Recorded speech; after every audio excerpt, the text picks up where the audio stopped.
சுவாரஸ்யமான செய்திகளை உடனுக்குடன் தெரிந்து கொள்ள நமது தமிழ் பந்தல் சேனலை மறக்காமல் சப்ஸ்கிரைப் பண்ணிக்கொள்ளுங்கள். தேங்க்யூ ஃபார் வாட்சிங். திருப்பூர் பக்கத்தில் ஒரு சின்ன கிராமம். இந்த கிராமத்தில் செல்லதுரை, ராணிங்கிறவங்க வாழ்ந்துட்டு வராங்க. இவங்களுக்கு 2 மகள்கள் இருக்காங்க. மூத்த மகள் ரேணுகா 12ஆம் வகுப்பு படிச்சுட்டு வராங்க. இளைய மகள் கீர்த்தி 10ஆம் வகுப்பு படிக்கிறாங்க. 2 மகள்களும் நல்லா படிக்கக்கூடியவங்க. தந்தை செல்லதுரை ஒரு கட்டிட தொழிலாளி, தாய் ராணி கூலி தொழிலாளி. 2 பேருமே சொற்ப வருமானத்தை வந்தாலும் அவங்க அதில் ஃபேமிலியை சந்தோஷமாக ரன் பண்ணிட்டு வராங்க. செல்லதுரைக்கு தினமும் குடிக்கிற பழக்கம் இருக்குது. ஏன் நீங்கள் டெய்லியும் குடிக்கிறீங்கன்னு கேட்டால், நான் டெய்லியும் வேலைக்கு போகிறதால உடல் வலிக்கும், அதனால் நான் குடிக்கிறேன்னு சொல்லி காரணம் சொல்லுவார். குடிக்கிற பழக்கம் இருந்தாலும் குடும்பத்தை சந்தோஷமாக வச்சுக்கிறதுல ரொம்ப முனைப்பாக இருப்பாருங்க. வீட்டுக்கு தேவையானதெல்லாம் வாங்கி போட்டுருவார். தன்னுடைய பசங்கள் எது கேட்டாலும் அவங்களுக்கு தேவையானது வாங்கி கொடுத்துருவார். அதனால் தன்னுடைய பெண் குழந்தைங்க 2 பேருக்குமே அப்பானா ரொம்ப இஷ்டம். செல்லதுரைக்கு திடீர்னு ஒரு நாள் உடம்பு சரியில்லாமல் போயிடுது. அதிகமாக குடிக்கிறதால அவருக்கு லிவர் கெட்டு போயிட்டுதா டாக்டர் சொல்கிறாங்க. இப்போ செல்லதுரையால் வேலைக்கு போக முடியல, வீட்டிலேயே படுத்த படுக்கை ஆகிட்டார். இவர் சேர்த்து வச்ச கொஞ்சம் நெஞ்சம் பணமும் இவர் ட்ரீட்மெண்ட்டுக்கு செலவு பண்ணிட்டாங்க. அவரோட மனைவி ராணியோட கூலி வேலைக்கு போகிற காசை வச்சு தான் குடும்பமே வாழ்ந்துட்டு வராங்க. குடும்பத்தில் கஷ்டம் அதிகமானதால் அவங்களோட மூத்த மகள் ரேணுகா +2 படிப்பை பாதியில் நிறுத்திட்டு நானும் வேலைக்கு போகிறேன் அப்படின்னு சொல்லி அவங்க அம்மாட்ட சொல்கிறா. என்னையும் உங்க கூட கூட்டிகிட்டு போமா, நானும் வேலைக்கு வரேன், நான் வந்தால் ஒரு ஆள் கூலி சேர்த்து கிடைக்கும், அப்போ குடும்பத்தில் கொஞ்சமாவது கஷ்டத்தை சமாளிக்கலான்னு சொல்கிறா. ஆனால் ராணிக்கு கொஞ்சம் கூட இஷ்டமே இல்லை. சின்ன வயசுலேருந்து பெற்றவங்க நாங்கள் கஷ்டப்பட்டாலும் பரவாயில்ல, இன்னொரு வீட்டுக்கு போகிற இடத்துல கஷ்டப்பட தான் போகிறீங்க, அம்மா வீட்டில் சந்தோஷமாக வாழ்வீங்கன்னு நினச்சேன், அதுக்கும் வழி இல்லாமல் போச்சே அப்படின்னு சொல்லி மனசு ரொம்ப வேதனைப்படுறாங்க. ஆனால் வேறு வழி இல்லாமல் கஷ்டமான சூழ்நிலையை சமாளிக்க அந்த அம்மா ஒத்துக்கிறாங்க. ஆனால் இன்னொரு வீட்டுக்கு வேலைக்கு போகிற பொண்ணை காட்டுலையும் மேட்டுலையும் மலையிலையும் வெயில்லையும் கூலி வேலை செய்ய தான் கூட கூட்டிகிட்டு போக அந்த அம்மாவுக்கு மனசு வரலைங்க. அதனால் பக்கத்தில் இருக்கிற திருப்பூரில் ஒரு எக்ஸ்போர்ட் கம்பெனிக்கு அவங்க ஊர்லேருந்து நிறைய இளம்பெண்கள் போகிறதால அவங்க கூட போயிட்டு வாமான்னு சொல்கிறாங்க. ரேணுகா +2 படிப்பை பாதியிலே விட்டுட்டு நல்லா படித்து பெரியாளாக வரணும் அப்படிங்கிற தன்னுடைய ஆசையை மூட்டை கட்டி வச்சுட்டு குடும்ப கஷ்டத்தில் பங்கெடுக்க அந்த எக்ஸ்போர்ட் கம்பெனியில் அவங்க வேலைக்கு சேர்றாங்க. இப்படியே 6 மாதம் ஆயிடுச்சு. அந்த எக்ஸ்போர்ட் கம்பெனியில் சூப்பர்வைசராக வேலை பார்க்குற பிரவீன்கிறவர் ரேணுகா கிட்ட ரொம்ப அன்பாகவும் ஆறுதலாகவும் நடந்துக்குவார். இவர் மற்றவங்கள்ட்ட வேலையில் ரொம்ப கராராக இருப்பார். ஆனால் ரேணுகா கிட்ட அவளுக்கு கரார் காட்டுறதில்லைங்க.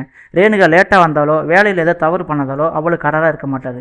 இதனால் மற்றவங்கள்லாம் ரேணுகாவுக்கும் அவருக்கும் ஏதோ சம்திங்னு கிண்டல் அடிக்கிறத ரேணுகா பலமுறை காதால் கேட்டிருக்கா. இதனாலேயே ரேணுகா கரெக்ட் டைமுக்கு வேலைக்கு வந்துடுவா, வேலையில் எந்த தவறும் நடக்காமல் பார்த்துக்குவா. ஒரு நாள் அந்த சூப்பர்வைசர் ரேணுகா கிட்ட நேரடியாக வந்து, நான் உங்களை விரும்புகிறேன், உங்களை மேரேஜ் பண்ணிக்க ஆசைப்பட்றேன், நீங்கள் என்ன சொல்கிறீங்கன்னு கேட்குறா. அதுக்கு ரேணுகா, நான் என் குடும்ப கஷ்டத்துக்காக தான் நான் வேலைக்கு வரேன், நீங்கள் இனிமேல் இப்படி பேசுகிறதா இருந்தால், இதுபோல் நடந்துக்கிறதா இருந்தால் நான் கண்டிப்பாக வேலைக்கு வர மாட்டேன்னு சொல்லி முகத்தில் அடிக்கிற மாதிரி பேசிடுறா.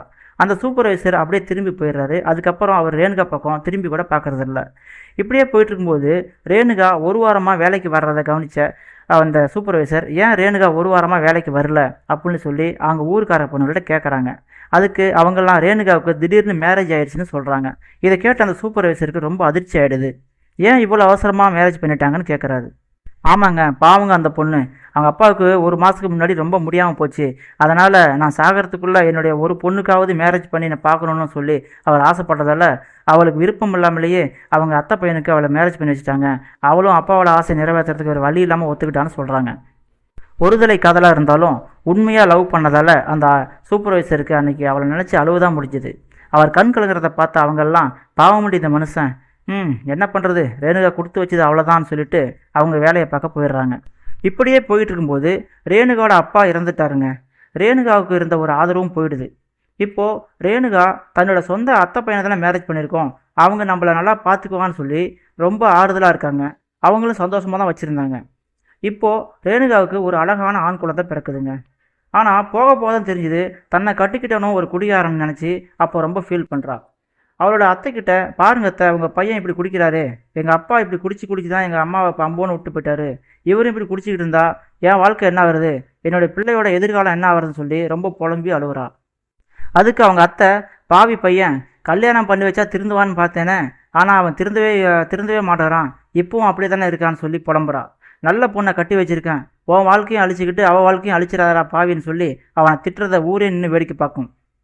ஆனால் அவன் கேட்குறதா இல்லைங்க. அதிகமாக குடிக்கிறது, ஊர் வம்புக்கு போகிறது, குடிக்க காசு இல்லைன்னா வீட்டில் உள்ள பொருட்களை அடமானம் வச்சு குடிக்கிறதுன்னு இப்படி நிறைய அட்டுழியம் பண்ணிட்டு வந்திருக்கான். ரேணுகா இதை கேட்டால் அடி உதன செம்மையாக விழுவோம். ஆனால் அவளுக்கு கணவன் மேலே ரொம்ப அதிகமான பாசம் இருக்கிறதால அத்தனை அடியும் வாங்கிட்டு அமைதியாக அழுதுகிட்டு தான் இருப்பாள். ஆனால் ரேணுகாவோட அத்தை அவளுக்கு ரொம்ப சப்போர்ட்டாக தான் இருப்பாங்க. ஒரு நல்ல பொண்ணை இவனை கட்டி வச்சு இப்போ வாழ்க்கையை அழிச்சிட்டேனேன்னு சொல்லி ரொம்பவும் புலம்பி கவலைப்பட்டுட்டு தான் இருப்பாங்க. ஒரு கட்டத்தில் அவங்களும் இறந்து போகிறாங்க. இப்போது ரேணுகாவோட கணவன் அடக்க ஆளே இல்லை. அவன் ரொம்ப தறிகட்டு திரியிறான். அவனோட அட்டூழியம் நாளுக்கு நாள் தாங்க முடியல. எல்லாம் மீறி போயிடுது. வீட்டில் ஒரு பொருள் கூட இல்லைங்க. எல்லாத்தையும் கொண்டு போய் அடமானம் வச்சு விற்றுட்டு குடிச்சிட்றான். ரேணுகாவோட அப்பா அம்மா ரொம்ப கஷ்டப்பட்டு போட்ட அந்த 5 பவுன் நகையையும் கொண்டு அடகு வச்சு குடிச்சிட்றான். இப்போது ரேணுகா அவள் ஏன் இப்படி பண்ணுறேன்னு கேட்கும்போது செம்ம அடி அடிச்சிட்டாருங்க. தெருவில் இழுத்து போட்டு அடிக்கிறத ஊரே அந்த அளவுக்கு நின்று வேடிக்கை பார்க்குற அளவுக்கு அடித்து போட்டார். ரேணுகா கூட வேலை பார்க்குறவங்களாம் எக்ஸ்போர்ட் கம்பெனியில் இதை பற்றி தான் பேசுவாங்க. பாவண்டி இந்த ரேணுகா கல்யாணம் பண்ணுறதுக்கு முன்னாடி அவள் நிம்மதி இல்லை, இப்பயும் நிம்மதி இல்லை. பாவம் அவன் வீட்டுக்காரன் கண்மூடி தனமாக குடிச்சிட்டு அடிக்கிற பார்த்தா ஊரே கலங்கி நிற்கிதுன்னு சொல்லி ரொம்ப ஃபீல் பண்ணி பேசுகிறாங்க. இதை சூப்பர்வைசர் பிரேம் கேட்குறாரு. கேட்டுட்டு ரொம்ப கண் கலங்குறாரு. இப்படியே போயிட்டு இருக்கும்போது ரேணுகா வீட்டில் பண கஷ்டம் ரொம்ப அதிகமாக வந்துடுதுங்க. ஆனால் அதை பற்றிலாம் ரேணுகா வீட்டுக்காரர் ரொம்ப கவலைப்படாமல் அவர் ஊதாரி ஃப்ரெண்ட்ஸ் கூட சேர்ந்துக்கிட்டு ரொம்ப ஊர் சுற்றிக்கிட்டு அங்கங்கே குடிச்சிட்டு விழுந்து கிடப்பார். அவனை போய் தூக்கிட்டு வந்து வீட்டில் போட்டு படுக்க வச்சுட்டு என் வாழ்க்கை இப்படி ஆயிடுச்சேன்னு சொல்லி ரொம்ப கவலைப்பட்டு புலம்புறதே இவளுக்கு வேலையாக போயிடும். தன்னோட 2 வயது பிள்ளைக்கு சாப்பாடு கூட கொடுக்க முடியலையே, அந்தளவுக்கு பண கஷ்டமாக இருக்குன்னு சொல்லி ரொம்ப வழி இல்லாமல் ஏற்கனவே வேலை பார்த்த அந்த எக்ஸ்போர்ட் கம்பெனிக்கு வேலைக்கு போகிற தீர்மானிக்கிறாள். 2 வருஷம் கழித்து வேலைக்கு வந்த அந்த ரேணுகாவை அந்த சூப்பர்வைசர் பார்க்குறாரு. பார்த்தவருக்கு ஒன்றுமே பேச தோணலைங்க. அவளும் அவளை கண்டுக்காமல் தலை குனிஞ்சபடியே வேலை பார்த்துட்ருக்கா. ரேணுகாவை பார்த்தீங்கன்னா கழுத்தில் ஒரு மஞ்சள் கயிறு மட்டும்தாங்க இருக்குது. பழைய புடவையை கட்டிக்கிட்டு அவள் வேலை பார்க்குறத பார்த்த அந்த சூப்பர்வைசரு ரொம்பவும் கஷ்டமாக இதயம் கனத்து போய் நிற்கிறார் அந்த இடத்துல. அவர் தன் மனசில் இருக்கிற கவலையை வெளியே காட்டிக்காமல் எல்லாரும் கரெக்டாக வேலையை பார்க்கணும், இனிமேல் யாருக்கும் தயவுதர்சனையை காட்ட மாட்டேன், ஒழுங்காக வேலை பார்க்கலன்னா சம்பளத்தில் கட் ஆயிடுன்னு சொல்லிட்டு கராராக சொல்லிட்டு போகிறாரு. ரேணுகா அவளோட தலையை கீழே குனிஞ்சிட்டு அவள் வேலையில் மட்டும் கவனமாக இருக்கிறத அங்கே உள்ளவங்க எல்லாம் பார்க்குறாங்க. அடுத்த 1 மாதத்தில் ரேணுகாவோட பையன் திடீர்னு மயங்கி கீழே விழுந்துடுறான். ரேணுகா பதறி போயிட்டு பக்கத்தில் இருக்கிற ஹாஸ்பிட்டலுக்கு கூப்பிட்டு போகிறாங்க. அவங்க ரேணுகா கூட வேலை பார்க்குற சில பெண்களும் இவளுக்கு துணையாக ஹாஸ்பிட்டல் வந்துட்டு டாக்டர் என்ன சொல்கிறாருன்னு பாருடி, பையனை பார்த்துக்க, நாங்கள் வேலையை முடிச்சு ஈவினிங் வந்து விசாரிக்கிறோம்னு சொல்லிட்டு கிளம்பிடுறாங்க. அந்த பெண்கள்லாம் அங்கே எக்ஸ்போர்ட் கம்பெனியில் ரேணுகாவை பற்றி பேசிக்கிறாங்க. பாவண்டி ரேணுகா, ஏன் இவளுக்கு இப்படி ஒரு நிலைமை வரணும், கடவுளுக்கு கண்ணே இல்லடி, அவளுக்கு போய் இப்படி ஒரு நிம்மதியில்லாத வாழ்க்கை கொடுத்துருக்கானே, பாவம் கல்யாணத்துக்கு முன்னாடி ரொம்ப கஷ்டப்பட்டா, இப்போ கல்யாணம் பண்ணதுக்கப்புறம் கஷ்டப்படுறான்னு சொல்லி ரொம்ப புலம்புறதை கேட்டு அந்த பிரேமுக்கு இன்னும் கவலையாடுது. இதையும் ரொம்ப கனத்து போகுதுங்க. அன்னைக்கு ஈவினிங் வேலையை முடிச்சுட்டு எல்லாம் போகிறாங்க ஹாஸ்பிட்டலுக்கு. அங்கே டாக்டர்கிட்ட கேட்குறாங்க. டாக்டர் ரேணுகாட்ட சொல்கிறாங்க, நீங்கள் நெருங்கிய உறவு முறையில் கல்யாணம் பண்ணதால் உங்கள் பையனுக்கு ஹார்ட்டில் சின்னதாக ஒரு ப்ராப்ளம் வந்திருக்கு. எல்லாருக்கும் அப்படி இருக்காது, கொஞ்சம் பேருக்கு தான் அப்படி நடக்கும். ஆப்ரேஷன் பண்ணால் சரியாயிடும், அதுக்கு 2 லட்சம் வரையும் செலவாகுமா, நீங்கள் ஏற்பாடு பண்ணுங்கன்னு சொல்கிறாரு. அவளோட ஃப்ரெண்ட்ஸ் எல்லாம், டாக்டர் அவள் பாவம் டாக்டர், அவளோட அம்மாவாலையும் ஒன்றும் பண்ண முடியாது, அவளோட புருஷன் சரியான குடியாரன், அவள்கிட்ட எப்படி இப்போ இவ்வளோ பணம் இருக்கும், கொஞ்சம் ஏதாவது தயவு பண்ணுங்க டாக்டர்னு சொல்லி கெஞ்சுறாங்க. இல்லைம்மா, அவங்க கஷ்டம் புரியுது, அவங்க அன்னைக்கு வந்த அன்னைக்கே அவங்க நிலைமையை நான் புரிஞ்சுக்கிட்டோம். டாக்டர் ஃபீஸ் எல்லாம் நாங்கள் சேர்த்து கேட்கல, டாக்டர் ஃபீஸ் சேர்த்தா 3 லட்சம் ஆகும், நாங்கள் அதை கம்மி பண்ணி வெறும் மெடிசன் ஃபீஸ் மட்டும் தான் கேட்குறோம், கொஞ்சம் தயவுசெய்து கோச்சிக்காமல் நீங்கள் ரெடி பண்ணுங்கள், இன்னும் 2 நாள் ஆப்ரேஷன் பண்ணால் தான் அந்த பையன் பிழப்பான், இல்லைன்னா உயிருக்கே ஆபத்தாயிடும், கொஞ்சம் சீக்கிரம் லேட் பண்ணாமல் ரெடி பண்ணுங்கன்னு சொல்லிட்டு கிளம்பிடுறாங்க. இதை கேட்ட ரேணுகா ரொம்ப பரபரப்பாயிடுறா. அவள் ஃப்ரெண்ட்ஸ் எல்லாம், கவலைப்படாதடி, நம்ம கம்பெனியில் வேலை பார்க்குறவங்கள்லாம் கொஞ்சம் ஹெல்ப் கேட்குறேன், அவங்க ஏதாவது ஹெல்ப் பண்ணுவாங்க, கொஞ்சம் பணம் சேர்க்க முடியுதா பார்ப்போம், நீனும் உன் சைடுக்கு கொஞ்சம் பணம் பாரு, கண்டிப்பாக நம்ம சேர்த்துடலாம்னு சொல்லிட்டு அவங்க கிளம்புறாங்க. ரேணுகாவுக்கு இவங்க சொல்கிறது கொஞ்சம் ஆறுதலாக இருந்தாலும் தன்னோட பையனுக்கு இப்படி ஆயிடுச்சேன்னு சொல்லி ரொம்ப ஃபீல் பண்ணி ரொம்ப கவலைப்பட்டுட்டு இருக்கா. ரேணுகாவோட ஃப்ரெண்ட்ஸ் எல்லாம் கம்பெனியில் ரேணுகா பையனுக்கு உதவி பண்ண சொல்லி எல்லார்ட்டும் பண உதவி கேட்டு வசூல் பண்ணிட்டு இருக்காங்க. அடுத்த நாள் காலையில் பார்த்தீங்கன்னா ரேணுகா ஒரு லெட்டரை டாக்டர்கிட்ட எடுத்து கொடுத்துட்டு, டாக்டர் 1 மணி நேரம் கழித்து இந்த லெட்டரை பிரித்து பாருங்கள், தயவு செஞ்சு இதை படிக்காமல் மட்டும் விட்டுறாதீங்கன்னு சொல்லிட்டு அங்கேருந்து வேகமாக கிளம்புறா. இந்த பொண்ணு என்ன இப்படி சொல்லுது, அப்படி என்ன எழுதியிருக்குன்னு தெரியலையே, எதுவும் ப்ராப்ளம் ஆகிட போதோன்னு சொல்லிட்டு அவங்க நினச்சி பிரித்து பார்க்குறாங்க.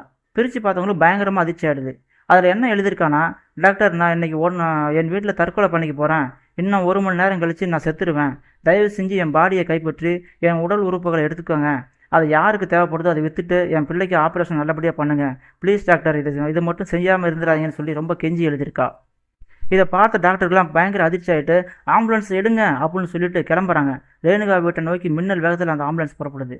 தான் வீட்டு வாசலில் ஒரு ஆம்புலன்ஸ் மின்னல் வேகத்தில் வந்து நிற்கிறத பார்த்த ரேணுகா கணவருக்கு குவார்டர் பாட்டில் கீழே வச்சுட்டு, யாருங்க நீங்கள், டாக்டர் மாதிரி இருக்கீங்க, என்னாச்சு, யாருக்கு என்னாச்சுன்னு சொல்லி கேட்குறான். டாக்டர் ஓங்கி ஒரு அறை விட்டுட்டு, உன் பொண்டாடி தற்கொலை பண்ணிக்க போகிறாயா, தள்ளியா அப்படின்னு சொல்லிட்டு அவனை இடித்து தள்ளிட்டு கதவை இடித்து உடைக்கிறாங்க. உடச்சி உள்ளே பார்த்தீங்கன்னா தூக்கு கயித்துல உயிருக்கு போராடிட்டு ரேணுகா தொங்கிட்டு பார்த்து எல்லா டாக்டரும் கீழே அவங்கள இறக்குறாங்க. இறக்கி அங்கேயே ட்ரீட்மெண்ட் தராங்க. மேல் ட்ரீட்மெண்ட்டுக்காக ஆம்புலன்ஸில் ஹாஸ்பிட்டலில் கொண்டு போயிட்டாங்க. தன்னோட கண்ணு முன்னாடியே தன்னோட மனைவி தூக்கு கயித்துல உயிருக்கு போராடிட்டு தொங்குறத பார்த்த ரேணுகாவோட கணவனுக்கு இதயத்தில் சுருக்குன்னு ஒரு வலி வந்துடுச்சுங்க. நம்ம செய்கிறது எவ்வளோ பெரிய தப்புன்னு அப்போ தான் அவனுக்கு உணர்ந்துச்சு. அவன் கண் ஃபுல்லாக தண்ணி ஆயிடுச்சு. கீழே விழுந்து புரண்டு ஹாஸ்பிட்டல் நோக்கி என் புள்ள பொண்ணாட்டி நான் கொண்டுட்டேனே அப்படின்னு சொல்லி அடித்து உதச்சிட்டு ஓடிட்டு இருக்கான். ஹாஸ்பிட்டல் வாசலில் விழுந்து புரள்றான். என் புள்ள பொண்ணாட்டி யாராவது காப்பாற்றுங்க டாக்டர், தயவு செஞ்சு என் புள்ள பொண்ணாட்டி காப்பாற்றுங்க, நான் எவ்வளோ பெரிய தப்பு பண்ணிட்டேன், நான் மன்னிச்சிக்கிங்க ஆகுன்னு சொல்லி புரள்றான். அங்கே உள்ளவங்களாம், எப்பா நீ தான் அந்த பொண்ணோட புருஷனா, ஏன்பா இப்படி பண்ணிட்ட, நல்ல பொண்ணை இப்போ வாழ்க்கையை நாசம் பண்ணிட்டியே, நீ இனிமேல் இப்படி குடிக்காதப்பா, நல்ல வேலை கடவுள் மாதிரி டாக்டர்லாம் காப்பாற்றிட்டாங்க அப்படின்னு சொல்லவும் அவன் நிம்மதி பெருமிச்சு வர்றான். உள்ளே போய் தன்னுடைய மனைவி பிள்ளையை பார்க்குறான். 2 பேருக்குமே ஆக்சிஜன் பொறுத்து போட்டு அபாயக்கட்டை தாண்டிட்டாங்க, நீ பயப்பட தேவையில்ல அப்படின்னு சொல்கிறாங்க. அவனும் நிம்மதி பெருமிச்சோட தன்னுடைய மனைவியும் பிள்ளையும் பார்க்குறான். தன் பிள்ளைக்கு இப்படி ஒரு நிலைமை இருந்தும் குடி நம்ம கண்ணை கெடுத்துருச்சு அப்படின்னு சொல்லிட்டு ரொம்ப வருத்தப்படுறான். ரேணுகா கண்ணை முழிச்சு தன்னுடைய கணவனை பார்க்குறா. கணவன் கண்ணு ஃபுல்லாக தண்ணியோட எப்பயும் பார்க்காத ஒரு கணவனை இப்போ பார்க்குறா. தனக்காக தான் உயிர் போயிட போலுமே நினச்சி பயந்து நிற்கிற கணவனை பார்த்து ரேணுகாவுக்கு அந்த துயரத்தின்னு ஒரு சந்தோஷம் கொடுக்குது. ரேணுகா சந்தோஷப்பட்டாலும் தன் பிள்ளைக்கு என்னாச்சோ ஏதாச்சுன்னு பார்க்குறா. டாக்டர் சொல்கிறாங்க, கவலைப்படாதம்மா, உன் பிள்ளை நல்லபடியாக இருக்குது, அவளுக்கு ஆப்ரேஷன் சக்ஸஸாக பண்ணியாச்சு, நீங்கள் கவலைப்படாதீங்கன்னு சொல்கிறாங்க. அதை கேட்ட ரேணுகா சந்தோஷமாக இருந்தாலும், டாக்டர் பணம் எப்படி அப்படின்னு சொன்னோன்னே, உங்கள் கம்பெனிலேருந்து ஹெல்ப் பண்ணாங்கம்மா அப்படின்னு சொல்கிறாங்க. கம்பெனியில் எப்படின்னா ஃப்ரெண்டில் சொல்கிறாங்க, ஆமாண்டி நாங்கள் எல்லாம் கொஞ்சம் கொஞ்சமாக சேர்த்தோம், ஓரளவுக்கு பணம் தேரிச்சு, அப்புறம் நம்ம சூப்பர்வைசர் தான் 1 லட்ச ரூபா கொடுத்து நீங்கள் ஃபஸ்ட்டு ஆப்ரேஷன் பண்ணுங்கள் அப்படின்னு சொன்னாங்க. கேட்கவும் இவளுக்கு ஒரு கில்ட்டி ஃபீலிங் வந்துடுது. அந்த டைமில் அந்த சூப்பர்வைசர் வந்த பிரேம் வராரு. ரேணுகா கவலைப்படாதீங்க, உங்கள் குழந்தை உயிருக்கு ஒன்றும் இல்லை, நல்லா இருக்காங்க அப்படின்னு சொல்லுவோம். இவளுக்கு என்ன சொல்கிறதுனே தெரியலைங்க. அவன் கணவரை பார்த்து, தயவுசெய்து குடிக்காதீங்க, இந்த பொண்ணு எவ்வளோ பேர் நல்ல பொண்ணு தெரியுமா, இந்த பொண்ணு வாழ்க்கையை நீங்கள் நாசம் பண்ணாதீங்க, குடிக்காதீங்க, குடி எவ்வளோ பிரச்சனை உண்டு பண்ணுது பார்த்தீங்களான்னு சொல்லி அவர் சொல்லவும், நான் இனிமேல் குடிக்க மாட்டேன் சூப்பர்வைசர், எங்களுக்கு தயவுசெய்து உங்கள் கம்பெனியில் எனக்கு ஒரு வேலை போட்டு கொடுங்க, நான் எப்படியாவது உங்கள் கடனை அடைச்சிட்றேன்னு சொல்லி அவன் கேட்குறான். அடுத்த சில நாளில் ரேணுகா, நான் வேலைக்கு போயிட்டு வரேன், ஈவினிங் வரும்போது உனக்கு என்ன வாங்கிட்டு வரணும் அப்படின்னு தன் கணவன் சொல்லிட்டு போகிற அழகை வீட்டு வாசலில் நின்று ரசித்து பார்க்குறா. ஆமாங்க, இப்போ நம்ம ரேணுகாவோட கணவர் குடிக்கிறத விட்டுட்டு ஒழுங்காக வேலைக்கு போக ஆரம்பிச்சிட்டாரு. இந்த சமுதாயத்தில் குடி அப்படிங்கிற ஒரு விஷயம் குடும்பத்தில் எவ்வளோ பாதிப்பு உண்டு பண்ணும்னு இந்த கதை உங்களுக்கு உணர்த்திருக்குன்னு நாங்கள் நம்புகிறோங்க. கவர்மெண்ட்டில் குடியை கெடுக்கும்னு சொல்லி தாங்க விற்கிறாங்க. அதை நம்ம தெரிஞ்சே குடித்தா என்ன அர்த்தம்? இந்த சமுதாயத்தில் நம்ம அப்படி குடித்தோம்னா நம்ம உடம்பை கெடுத்துட்டு நம்ம குடும்பத்தையும் சேர்த்து கெடுத்துட்டு இந்த சமுதாயத்தை கெடுக்கிறோங்கிறது தான் உண்மை. நம்ம தனி மனித அலட்சியம் ஒரு நாட்டையே எவ்வளோ சீரழிக்குன்னு இந்த கதை மூலமாக நம்ம ஒரு சின்ன எக்ஸாம்பிள் தெரிவிச்சிருக்கோம். அதனால் குடிக்காதீங்க, குடியை குடிச்சிட்டு குடும்பத்தை மறக்காதீங்க, மறந்துட்டு தெருவில் விழுந்து கிடக்காதீங்க. இது போன்ற சுவாரஸ்யமான செய்திகள், உங்கள் மனதை நெகிழ வைக்கக்கூடிய நெகிழ்ச்சியான சம்பவங்கள், உங்களை உறைய வைக்கக்கூடிய உண்மை சம்பவங்களை பற்றி நீங்கள் உடனுக்குடன் தெரிந்து கொள்ள வேண்டுமென்றால் நமது சேனலை மறக்காமல் சப்ஸ்கிரைப் பண்ணிக்கொண்டு கூடவே வர பெல் சிம்பலை கிளிக் பண்ணிக்கொண்டு நமக்கு ஆதரவு தாருங்கள். தேங்க்யூ ஃபார் வாட்சிங். சுவாரஸ்யமான செய்திகளை உடனுக்குடன் தெரிந்து கொள்ள நமது தமிழ் பந்தல் சேனலை மறக்காமல் சப்ஸ்கிரைப் பண்ணிக்கொள்ளுங்கள். தேங்க்யூ ஃபார் வாட்சிங்.